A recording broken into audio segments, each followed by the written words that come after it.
अस्सलामुअलैकुम। तो आजकल जिस्म को मोटा और ख़ूबसूरत बनाने के लिए लोग मुख्तलिफ़ किस्म की चीज़ें और मेडिसन लेते हैं, लेकिन इनको ये पता नहीं होता कि इन मेडिसन के इस्तेमाल से हमें क्या क्या साइड इफ़ेक्ट हो सकते हैं।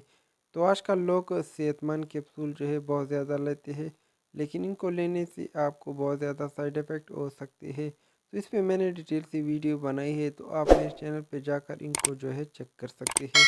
इस सेहतमंद लेने के बाद हमें क्या क्या साइड इफ़ेक्ट हो सकते हैं और इनकी लेने से हमें क्या क्या नुकसानात हो सकते हैं। तो इस वीडियो में बात करेंगे कुछ ऐसे सिरप के बारे में जिनके इस्तेमाल से अगर आपका वज़न कम है या आपके जिस्म में कमज़ोरी है या आप खुराक सही तरीके से नहीं खाते, तो वो इन सिरप के इस्तेमाल से बिल्कुल ख़त्म हो जाएगी। तो इसके बारे में हम डिटेल से जानेंगे कि इनकी प्राइस क्या है और इनका डोज क्या है। तो चलते हैं वीडियो की तरफ और वीडियो जो है स्टार्ट कर लेते हैं। तो फर्स्ट नंबर पे हमारे पास है एपिटाइज प्लस सिरप और इनकी अगर हम प्राइस की बात कर ले तो ये आपको मार्केट में तकरीबन 660 रुपये के दरमियान बहुत आसानी से मिल जाएगा।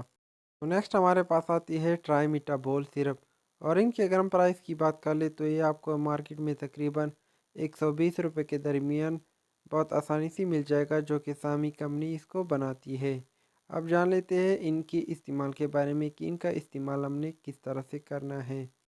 तो ये दो सिर्फ उन लोगों के लिए जो कि खुराक सही तरीके से नहीं खाते या उनका वज़न नहीं बढ़ता और उनका जिस्म बहुत ज़्यादा कमज़ोर है खुराक की वजह से, तो वो इन दोनों सिरप के इस्तेमाल से बिल्कुल ठीक हो जाएगी। तो इनकी अगर हम इस्तेमाल की बात कर ले तो सबसे पहले आपने ट्राइमेटाबोल सिरप लेना है और इनमें आपको एक साशा मिल जाएगा, यानी इनमें आपको एक पूड़ी मिल जाएगा जो कि आपने बोतल में मिक्स करना है। तो मिक्स करने के बाद आपको जो है इसको आधा घंटा या 1 घंटा पहले जो है खाने से ले सकते हैं। तो नेक्स्ट आपने लेना है एपिटाइज प्लस, तो उनको भी आप खाने से पहले भी ले सकते हैं और खाने के बाद भी इनको ले सकते हैं।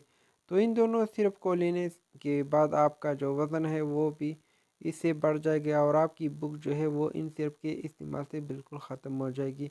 तो इन दोनों सिरप का इस्तेमाल आप जिस्म को मोटा करने के लिए इनको इस्तेमाल कर सकते हैं। तो इनका इस्तेमाल बड़े भी कर सकते हैं और छोटों के लिए आप इन सिरप का इस्तेमाल कर सकते हैं, लेकिन इन सिरप का इस्तेमाल आपने डॉक्टर के मुताबिक करना है।